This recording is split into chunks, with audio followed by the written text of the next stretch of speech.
Salut à toutes et à tous, ravi de vous retrouver pour une nouvelle édition de la Minute Quintet. Avant de parler du Quintet de dimanche, je vous rappelle bien entendu notre grand jeu hebdomadaire dans lequel il faut trouver le vainqueur du Quintet de dimanche. Vous commentez, hop, en bas de votre écran sur la vidéo YouTube. Et voilà, il y a un tirage au sort parmi les bonnes réponses. Et au final, il y a un mois d'abonnement à gagner au pronostic VIP sur le site turf-fr.com. On va maintenant parler donc de ce Quintet de dimanche.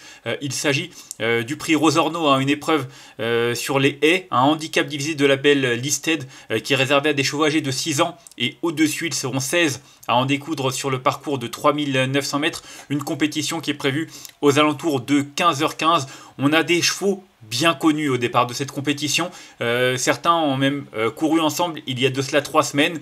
Il y a même 6 semaines de cela, il y avait notre course référence. Donc on a vraiment des concurrents qu'on a l'habitude de voir à ce niveau-là, notamment le numéro 4, New President, qui cherche son quintet.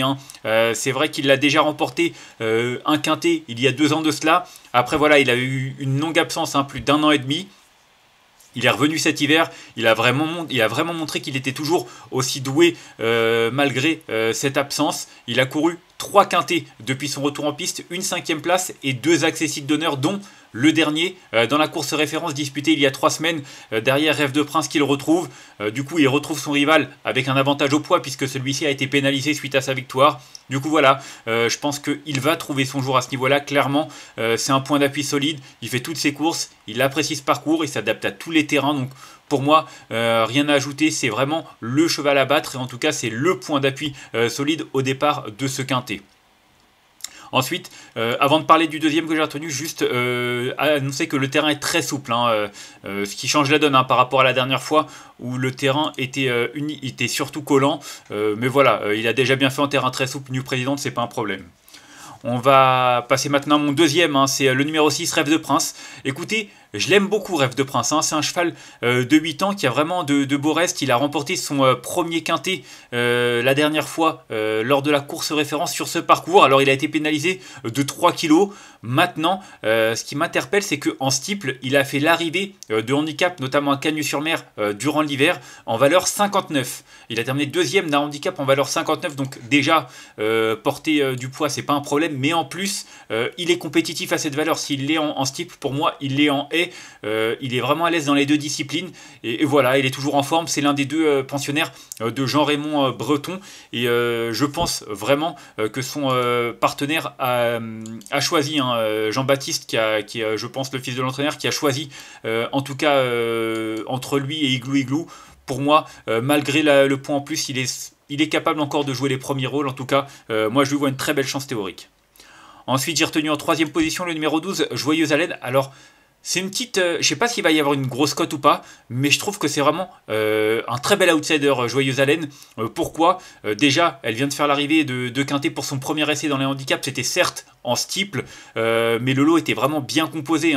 Derrière J'arrive de l'Est, en battant Kaluka, Galop du Large. Voilà, c'était vraiment un lot qui tenait la route. Et puis Kevin Nabet, qui est souvent associé au numéro 1 Fiston de Bécon, qui fait sa rentrée certes, mais qui sera surtout associé à Joyeuse Haleine. En plus, Joyeuse Haleine vient d'être éliminé dans une course qui sert de support. C'était un quintet qui prépare au prix du président de la République, mais du coup ils étaient 19 engagés, c'était la moins chargée, du coup elle a été éliminée. Elle se rabat un petit peu sur cette épreuve, mais je pense que c'est pas par dépit et je pense vraiment qu'elle est capable de jouer un rôle intéressant sur cette distance qui va vraiment jouer en sa faveur. Ensuite, j'ai retenu en 4e position le numéro 2, Loufast. Lui, c'est vraiment la bonne base avant le coup. Je l'ai retenu 4e parce qu'à mon avis, pour la victoire, même pour le podium, c'est pas forcément évident. Il n'a pas eu une grosse marge de manœuvre depuis qu'il a remporté un handicap en fin de saison dernière. Mais il faut avouer que derrière, il a toujours répondu présent. 3e, 4e, 5e, 3e, 5e dernièrement de la course référence derrière Rêve de Prince, New President. Donc voilà, c'est pas forcément le cheval qui peut gagner, mais il sera là, il va faire sa course, le terrain très souple, ça le dérange pas. Donc pour moi, tous les faits sont au vert. Si on fait un quintet, voire un quartet, je trouve que c'est une bonne base. Plutôt pour un quintet qu'un quartet, mais c'est vrai qu'avant le coup, il n'y a pas grand chose à lui reprocher. Ensuite, en 5e position, j'ai retenu le numéro 9, Jumper Bay. Écoutez, il vient de terminer 3e de la course clé derrière New President et Rêve de Prince. Rien à rajouter, c'était sa deuxième sortie de l'année, il va encore progresser. Clairement, il a de la marge après sa victoire en fin de saison dernière sur cette piste. Voilà, j'en attends une confirmation, tout simplement. Un petit peu comme pour le numéro 2, Loufast, j'ai pas l'impression qu'il ait suffisamment de marge pour pouvoir jouer la victoire, mais 3, 4, 5, je pense que ça peut être bien. Ensuite, j'ai retenu en 6ème position le 8 Fiction du Berlay. J'aime bien son profil. Hein. J'aime beaucoup déjà Augustin Adeline de Bois-Brunet qui a vraiment une belle réussite et qui en général prend soin de ses pensionnaires. Il sait les amener et les préparer. Il les présente en général à bon escient. Et celui-là vient de faire une bonne rentrée du côté de Linière. C'était certes en steeple, mais il a des références à faire valoir également en haie d'ailleurs.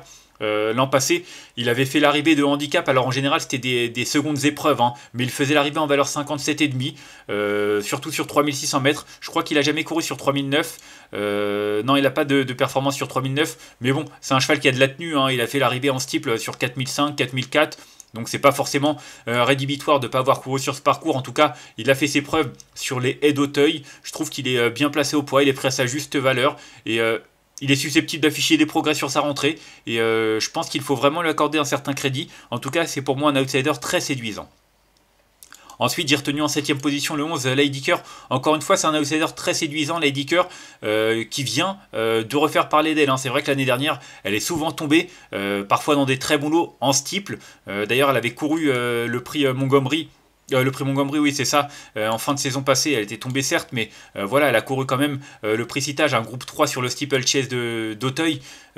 Elle vient de faire refaire surface sur les haies de Bordeaux. Alors oui, là on change de registre, hein, mais c'était quand même cette distance. La victoire a été acquise avec quand même une certaine autorité, une bonne facilité. Donc voilà, certes, faut voir ce que ça va donner en valeur 56. Je suis en train de regarder un petit peu. Elle a déjà couru handicap. À l'atteste en haie, en faisant l'arrivée en valeur 54,5. Je sais pas si elle a suffisamment de marge pour jouer 3, 4e, mais je trouve que pour une 5e place, ça peut être vraiment très amusant. Ensuite, j'ai retenu en 8e position le numéro 5, Justin Time Blue. Je parlais des courses références. Lui, il en a remporté une qui se disputait le 15 février. Hein. Il battait Loufast et Rêve de Prince. Alors, il méritait de trouver son jour, hein. C'était un cheval qui avait fait preuve vraiment d'une belle régularité dans cette catégorie. Maintenant, il est pris en 59,5. Je ne sais pas s'il a vraiment une grosse marge de manœuvre. Ce qu'il aura pour lui, c'est sa fraîcheur. Il n'a pas été revu depuis son succès, contrairement à des rivaux qui ont couru il y a 3 semaines. Ça peut faire la différence. En tout cas, il a déjà bien fait sur ce parcours. Il est une nouvelle fois muni de hier, comme lors de sa victoire. Donc voilà, à lui de prouver qu'il a encore de la marge et de repousser ses limites. Moi, ce sera plus pour une petite place, mais qui sait, s'il a suffisamment pris de la fraîcheur, ça peut être même encore mieux, mais voilà, faut faire des choix. Et enfin, en cas de non partant, j'ai retenu le numéro 7, Igloo. Bah écoutez, il a terminé 4ème de la course référence. En théorie, ça lui confère une chance régulière. C'était sur ce parcours, c'était il y a 3 semaines. Il battait Loufas que j'ai retenu devant. Bon, je vous l'ai dit, c'est une question de parcours, c'est une question de d'impression. Hein. Maintenant, peut-être que le terrain très souple va plus jouer à la faveur de son rival. C'est un regret, mais c'est une possibilité parmi tant d'autres. Hein. C'est aussi simple que ça, ce numéro 7, Igloo. On va faire un petit récapitulatif de ma section avec le numéro 4 que j'ai retenu devant le 6, le 12, le 2, le 9, le 8, le 11 et le 5. Et en cas de non partant, le numéro 7. En conseil de jeu, bah, c'est vrai que le numéro 4, New President, c'est la base. Ça va être le favori, c'est la base de toute la France. Derrière, je trouve qu'il peut y avoir des choses amusantes à tenter. Alors le 6, Rêve de Prince, je pense qu'il a encore de la marge. C'est pas forcément la grosse cote, mais le numéro 12, Joyeuse Haleine, je pense que ça peut être vraiment un outsider très séduisant. Je sais pas quelle cote il y aura, comme je vous l'ai dit, mais c'est vrai qu'avant le coup, son profil m'interpelle et je pense qu'elle peut brouiller les cartes à belle cote. Donc 4, 6 et 12, mes 3 bases, mais voilà, le 2, Loufas, c'est tout aussi une bonne base qui peut être prise pour les amateurs de cartes et quintés. Donc n'hésitez pas aussi si vous voulez pas prendre trop de risques, à le prendre également en base. On va se quitter là-dessus. Moi en tout cas je vous remercie de m'avoir suivi pour cette nouvelle édition de la Minute Quintée. Si vous avez aimé cette vidéo, n'hésitez pas à la liker, à la partager ou encore à vous abonner à notre chaîne YouTube en cochant la petite cloche pour être au courant des prochaines vidéos. On se retrouvera lundi. On débute la semaine avec les galopeurs du côté de Chantilly. Un handicap pour 3 ans, ça promet du spectacle et beaucoup d'incertitudes. En tout cas, on en reparlera d'ici là dès demain. Je vous souhaite en attendant une excellente journée, un très bon week-end. Bye bye.